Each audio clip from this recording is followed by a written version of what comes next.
Un des 3 sujets possibles à l'épreuve CAP en français, c'est le changement de forme. Il est donc possible qu'à partir d'une BD, on vous demande de rédiger le récit de l'histoire racontée à travers cette BD. L'analyse de tous les éléments de la BD sont donc importants, il faut donc les repérer et lire les phylactères, ce sont les bulles qui renferment les paroles des personnages et les pensées des personnages aussi lorsque l'appendice qui relie la bulle au personnage est une suite de petits ronds. Si des notes de musique sont dans les phylactères, c'est que les paroles sont chantées.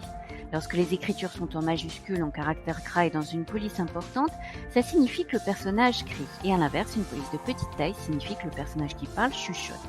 Les procédés typographiques sont donc importants à préciser dans votre récit afin de retranscrire comme il faut l'état d'esprit des personnages. Le cartouche de forme rectangulaire, c'est la voix du narrateur qui apporte un commentaire ou une précision sur le récit. C'est donc nécessaire parfois pour planter le décor ou pour annoncer une ellipse, c'est-à-dire un saut en avant dans le temps, le plus souvent représenté par un cartouche dans lequel est écrit « plus tard ». L'onomatopée, c'est un mot qui traduit un son et un bruit, et l'idéogramme, c'est une image ou un signe qui remplace le texte. Il faut donc lire la BD en entier pour identifier le lieu, les actions des personnages et les personnages principaux de l'histoire. Et une fois tout cela étudié, vous pouvez rédiger votre récit à partir de chaque vignette en utilisant les dessins, les onomatopées et le texte début.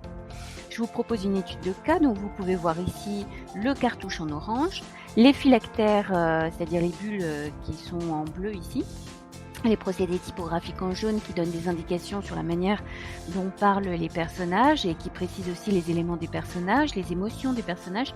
Les points d'exclamation expriment par exemple la surprise, l'étonnement. Et les idéogrammes en vert indiquent ici que la voiture freine brusquement sur la 5e vignette et redémarre aussi dans la vignette 6. L'onomatopée signale le bruit du ballon percutant le pare-brise de la voiture.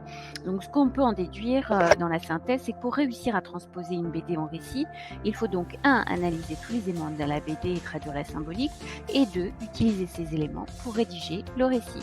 Et maintenant, il n'y a plus qu'à.